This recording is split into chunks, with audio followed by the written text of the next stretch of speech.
The Sigfox protocol is light, extremely light. The network flow is just that simple. Let's follow a message. So the object has something to report. It will just create radio signals to send its message. This signal will get to the base stations listening to the Sigfox frequency, and the message will be retrieved, checked, and then passed to the Sigfox cloud.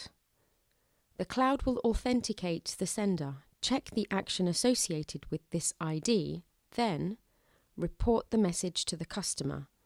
Sending uplink messages through the Sigfox network is that simple. You might think that's the same process with all radio systems. When a radio system wants to communicate, it should just send its signal. But conventional radio systems are quite complex. Whatever communication has to be done, it involves numbers of hidden negotiations between recipient and sender before the real message is sent. For example, association to elect the receiver, channel reservation, speed negotiation, frequency selection. This is very handy for long messages, but for very small messages, such as IoT messages, it soon becomes highly inefficient. For bidirectional messages, there's a major difference. Customers cannot contact their object directly. The communication is always initiated by the object. The flow can be described as follows. The object can request a downlink message whenever it sends a message. If a downlink has been requested, when the message arrives at the customer's server, the customer can reply to this message.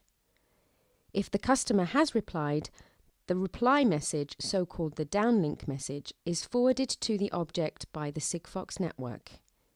At this time, the object will be listening and waiting for incoming messages. Having the reception controlled by the object itself has some drawbacks, the main one being the inability to communicate directly with the object whenever the customer wants to. But it also has great benefits. The first and most obvious one is object autonomy because listening is not energy-free.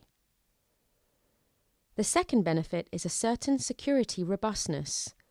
When objects have their ears closed, they can't listen to anything that might be sent by a hacker.